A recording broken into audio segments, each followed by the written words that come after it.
Good afternoon, honorable adjudicators, ladies and gentlemen. I am Vanessa and today I am speaking as the leader of opposition side of the House. And today's motion is, this House regrets mergers and acquisitions within the tech industry. As the leader of opposition, we disagree with the statement, and here is why. Ladies and gentlemen, we are now living in a world where technology is advanced and is all over the world. Our lives has become easier with our cutting-edge technology. Now, we don't have to go to the mall to buy a new dress or new shoes, or even go to treatments. We can go anywhere we want without having to drive ourselves, because now we have all these apps to help us, like Tokopedia for buying things online, and Gojek to take us to our destination. Now, imagine if these two apps combine together. It would leave us consumers in awe, because now our two favorite apps is working together. And yes, the apps actually working together now. There are other examples of merged companies that have succeed, like Facebook with Instagram and Google with YouTube. Now, merging happens when big companies want to cooperate with small companies to create a bigger and better company, or two big companies merging into one.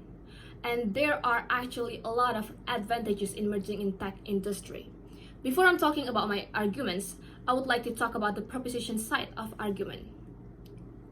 First, they said that mergers and acquisitions within the tech industry aren't justified because the client's information is exposed and merging companies are controlling and created a purchasing habit.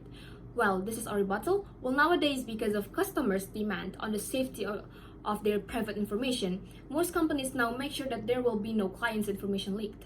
We put it in the private policy statements, and it is not the company's fault if the customer didn't read the privacy policy statements.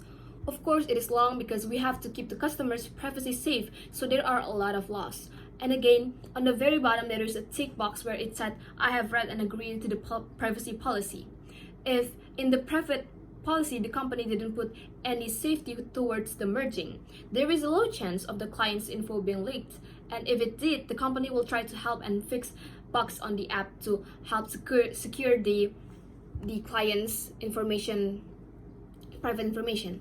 Second, they said that it is controlling and create purchasing habit. We don't agree with the word controlling because we do not force the customers to download the apps. But if the customers would want to keep up or access one of our brand that is connected to the other company, then the customer can download the other app in order to create a thriving company. Of course, there will be some purchasing in apps, but that doesn't mean the customer cannot use the app. It's just there are some features that you can purchase to have a better experience in using it.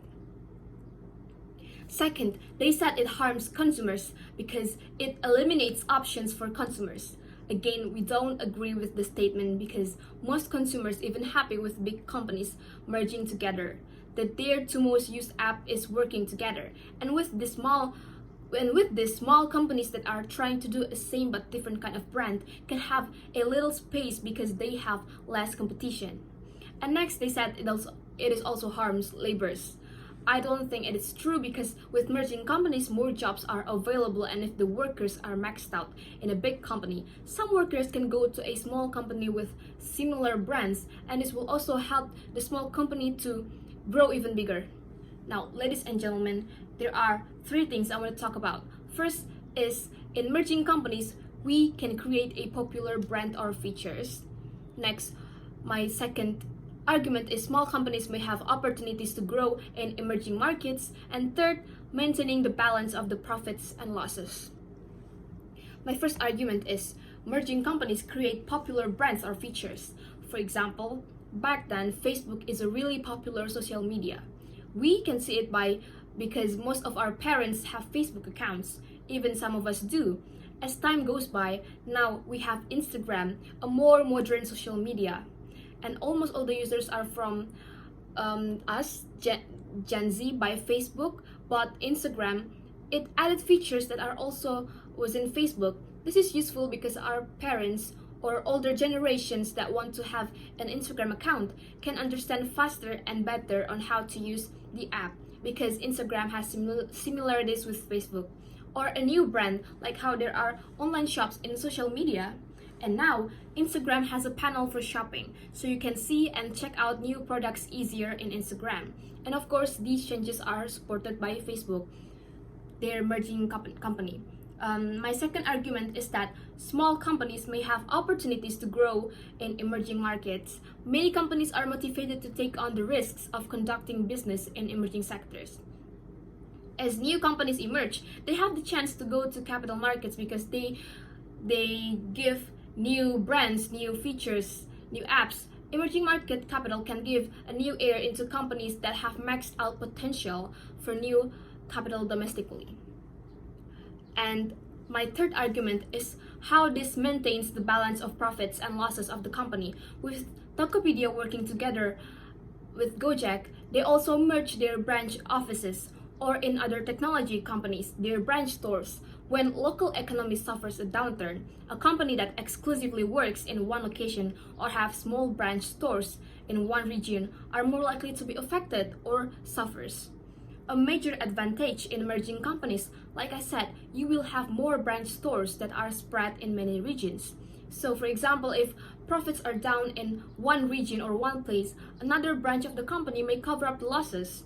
Like for example, if one time Gojek is in a downturn, Tokopedia can help Gojek back up by promoting their brand with Gojek or create a feature where Gojek is needed and it is actually already created, like GoTo.